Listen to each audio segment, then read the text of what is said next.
ଜାତୀୟ ରାଜପଥ କର୍ତ୍ତୃପକ୍ଷଙ୍କ ନାଲି ଆଖିରେ ଏବେ ଭୟଭୀତ ହୋଇପଡ଼ିଛନ୍ତି ରାଜପଥ ନିକଟରେ ଘର କରିଥିବା ପାରାଦୀପ ବାସିନ୍ଦା। ସେମାନଙ୍କ ସ୍ଥିତିପାନ ପ୍ଲଟକୁ ସରକାରୀ ଜାଗାରେ ବେଆଇନ ନିର୍ମାଣର ନୋଟିସ୍ ଦେଇ 7 ଦିନ ଭିତରେ ଭାଙ୍ଗିବା ପାଇଁ ନିର୍ଦ୍ଦେଶ ଦେଇଛି NHAI। କୌଣସି କ୍ଷତିପୂରଣ ବିନା 400 ଫୁଟରୁ ଅଧିକ ସରକାରୀ ଜାଗା ଛାଡ଼ି 100ରୁ ଊର୍ଦ୍ଧ୍ୱ ବହୁତଳ ପ୍ରାସାଦ ଭାଙ୍ଗି ରାସ୍ତା ନିର୍ମାଣର ଆଗ୍ରହକୁ ନେଇ ପ୍ରଶ୍ନ ଉଠାଇଛନ୍ତି ସ୍ଥାନୀୟ ବାସିନ୍ଦା। ଚଣ୍ଡିଖୋଲଠାରୁ ପାରାଦୀପ ଅଠରବାଙ୍କି ପର୍ଯ୍ୟନ୍ତ NH-53 ଜାତୀୟ ରାଜପଥକୁ ସମ୍ପ୍ରସାରଣ କରାଯାଇ 8 ଲେନ୍ ବିଶିଷ୍ଟ କରାଯାଉଛି। ରାସ୍ତାର ଉଭୟ ପଟରେ 2 ଲେନ୍ ଲେଖାଏଁ ବଢ଼ାଯାଉଛି, କିନ୍ତୁ ପାରାଦୀପର ଦୋଚକିଠାରୁ ଅଠରବାଙ୍କି ପର୍ଯ୍ୟନ୍ତ ରାସ୍ତାକୁ NHAI କର୍ତ୍ତୃପକ୍ଷ ଗୋଟିଏ ପଟରେ ନେବାକୁ ଡିଜାଇନ୍ କରାଯାଇଛି। NHAIର ଏହି ନିଷ୍ପତ୍ତି ଏବେ ପାରାଦୀପ ପାଇଁ ଅଭିଶପ୍ତ ପାଲଟିବାକୁ ଯାଉଛି। ରାସ୍ତା ସମ୍ପ୍ରସାରଣ ପାଇଁ ଦୋଷକିଠାରୁ ଅଠରବାଙ୍କି ପର୍ଯ୍ୟନ୍ତ 100ରୁ ଊର୍ଦ୍ଧ୍ୱ ବହୁତଳ ବିଶିଷ୍ଟ ଘରଗୁଡ଼ିକ ଭାଙ୍ଗିବାକୁ ପଡ଼ିବ। ବନ୍ଦ ନକରି ପାରାଦୀପର ମୁଖଶାଳା କୁହାଯାଉଥିବା ତାରିଣୀଗଡ଼ା ଓ ବିଜୟଚନ୍ଦ୍ରପୁର ଅଞ୍ଚଳର ଏହି ସ୍ଥାନରେ 2000ରୁ ଊର୍ଦ୍ଧ୍ୱ ବ୍ୟବସାୟୀ ବିଭିନ୍ନ ଦୋକାନ ଓ ସପିଂ ମଲ୍ କରିଥିବା ବେଳେ ହଜାର ହଜାର ଲୋକ ଏହି ବଜାର ଉପରେ ନିର୍ଭରଶୀଳ।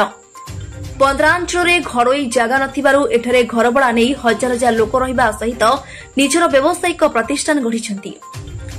ରାସ୍ତା ସମ୍ପ୍ରସାରଣକୁ ଆମେ ସ୍ୱାଗତ କରୁଛୁ, ମାତ୍ର NHAIର ଏହି ନିଷ୍ପତ୍ତି ସେମାନଙ୍କ ଜୀବନ ଜୀବିକା ପ୍ରତି ପ୍ରଭାବ ପକାଇବ ବୋଲି ବ୍ୟବସାୟୀ ଓ ସ୍ଥାନୀୟ ବାସିନ୍ଦା ପ୍ରକାଶ କରିଛନ୍ତି। ନୃସିଂହ ଶତପଥୀ 22 ପେଷ୍ଟେଣ୍ଟ ଅଛି। ଆମର ଡିମାଣ୍ଡ ନାହିଁ, ଆମର ସରକାରଙ୍କ ପାଖରେ ଅନୁରୋଧ କରୁଛୁ, ନିବେଦନ କରୁଛୁ ଯେ ସରକାରଙ୍କର ଯେଉଁ 53 ନମ୍ବର ଜାତୀୟ ରାଜପଥ ସମ୍ପ୍ରସାରଣ ହେଉଛି ତାକୁ ଏପଟେ ବଜାର ପଟେ କେନାଲର ଏପଟେ ନ କରିକି ତାର ଯେଉଁ ଜାଗା ପଡ଼ିଛି ମାନେ ସରକାରୀ ଜାଗା ପଡ଼ିଛି 300ରୁ 400 ଫୁଟ ଭଳିଆ ଜାଗା କେନାଲର ଦକ୍ଷିଣ ପାର୍ଶ୍ୱରେ ସେପଟେ କଲେ ତାହେଲେ ବହୁତ ଜନସାଧାରଣ ସେଥିରେ ଉପକୃତ ହେବେ।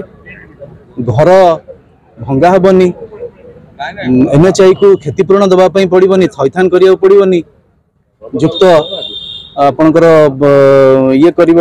କେନାଲକୁ ଯଦି ବି ସଂକୁଚିତ କରି 160 ଫୁଟର କେନାଲକୁ 120 ଫୁଟରେ ରାସ୍ତା କରି ବା ଫ୍ଲାଏଓଭର କରି ଆଉ 40 ଫୁଟରେ ଯଦି କଂକ୍ରିଟ ଡ୍ରେନ୍ କରାଯାଏ ବା ପାଇପଲାଇନ୍ କରାଯାଏ ତାହେଲେ ପାରାଦୀପବାସୀ ବହୁତ ସ୍ୱଚ୍ଛ ନିର୍ମଳ ଜଳ ପିଇବା ପାଣି ପାଇବେ। এইভাবে ভাবে আমি সরকার পাখে নিবেদন রখুছু সে এর কিছু বিকল্প ব্যবস্থা করতু। আমি জাতীয় যে রাজপথ হচ্ছে সম্প্রসারণ আমি তাকে বিরোধ করুনু, এটা হলে ভালো ট্রাফিক ব্যবস্থার সুধার আসব। যদি ফ্লাইওভার করা যায় কেনালর সেপটে তাহলে সমস্ত হেভি ভেহিকল কেউ ভারী যান পারাদীপকু যাচ্ছি যাতায়াত সেইপটে টোটাল করতা, এপটে কেবল লোকাল जो छोट जान सब अच्छी यपटे जावासा करता, तेणु प्रदूषण भी कमता, तापर आपनकर दुर्घटना भी कमी जाता। पारादीप बंदर को दैनिक 20,000 ऊर्ध्व भारी जान चलाचल करुछि।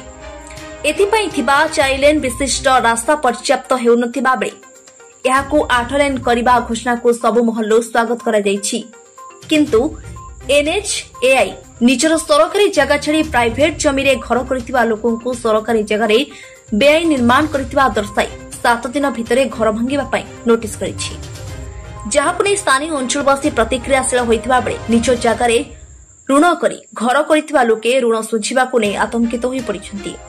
संतोष कुमार महापात्र पारादीप पोर्ट पर निर्भर करथिबा लोक माने आफ्टर रिटायरमेंट किंबा व्यवसाय इत्यादि पारादीप पोर्ट कौन सुविधा न पाई जेहेतु पूर्वर सरकार तारिणीगड़ा एरिया माने फ्रॉम दोचकी टू अठरबांकी एरिया टाकू सिविल टाउनशिप हम बोली डिक्लेयर करथिले।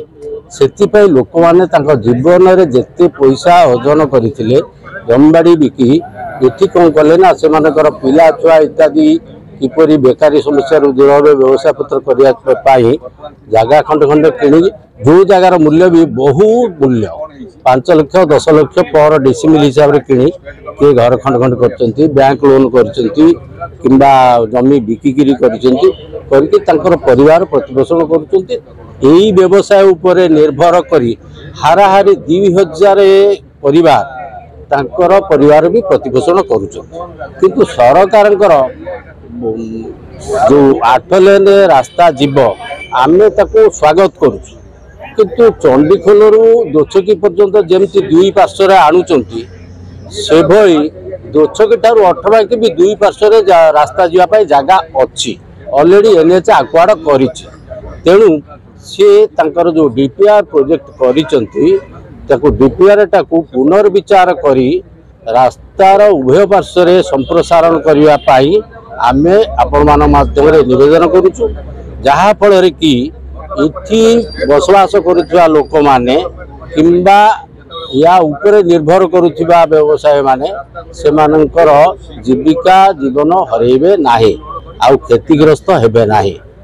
से माने न शुणिले आमे निश्चित आंदोलन पंथा आपणे। भूतमुंडा इठारू अठबांकी पर्यंत रास्तार उभय पटरे पर्याप्त सरकारी जगह थिबा बेले NHAI कर्तृपक्ष गोटे पटरे रास्ता नेबाकू सेमाने विरोध करिसेंती। तालदंडा केनाल और एहार अपर पार्श्वरे पाखापाखि 400 फुटर सरकारी जगह थिबा बेले कोनोसी क्षतिपूरण बिना NHAI रास्ता निर्माण न करी तहसिल किंबा राजस्व कार्यालय सहायता न नै जबरदस्ती गोटे पटरे 100 फुटर रास्ता संप्रसारण को स्थानीय लोके विरोध करिसेंती। जदि निष्पत्तिर पुनर्विचार करान जाए तेबे आंदोलन को ओह्लाइबे बोली एक सांबादिक सम्मेलन रे चेतावनी दैछंती स्थानीय लोके। प्रहलाद चंद्र साहू दोछगिरु अठबांकी मध्य समस्त व्यवसाय जमी मालिक एवं घर मालिक मार्केट जो तैयारी यही जातीय राजपथ उपकंठरे मु सेतरे अंशीदार अच्छी समस्ते एकत्र होइकरी आज सरकार दृष्टि आकर्षण करने निमंते आमे समस्ते आज एकाठी होइछि। वर्तमान सरकार तांकर रास्ता करंतु आमर सेतरे बाधा नहीं। चंडीखोल रु दोछगी पर्यंत रास्ता आसु आमर कहवा कथा दाबी होउछि सरकार आम दाबी को निरीक्षण करी देखंतु दोछगी रु अठबांकी मध्य आमर सबु बेसरकारी जगह निज जगार आमे कागज पत्र पाइचु आमर स्थितिवान जगह सरकार ठारू कागज पत्र नहीं आमे लोन करी घर सबू करिचु। आपण वर्तमान चंडीखोल रु आणुचंती पारादीप पर्यंत सेटा बोथ साइड रे आपनकर रास्ता होउछि जोटा कि दोछकी पर्यंत पहुंचला परे गोटे साइड रे केनाल तालदंडा केनाल अछि सेपटे आ रास्ता न जीवारु आमर गोटे साइड रे आपन जदि बढ़ेबे ताले से सबू को मिसई सर्विस रोड सब मिसईकरी 100 फुट नबा स्थले आमर वर्तमान निजर व्यवसाय प्रतिष्ठान एवं सबू हरिया को पड़ुछि आमर जीविका जीवन सबू जाउछि जोटा कि आमे ता उपरे लोन करी भविष्य आशा रखी आम पिला मानक आम भविष्य को तैयारी करिया पे आमे चाहुथिया बेले वर्तमान सबू आमको हरिया पड़ुछि। बाबदरे आमे समस्त सरकारंकर ऑफिसर सहित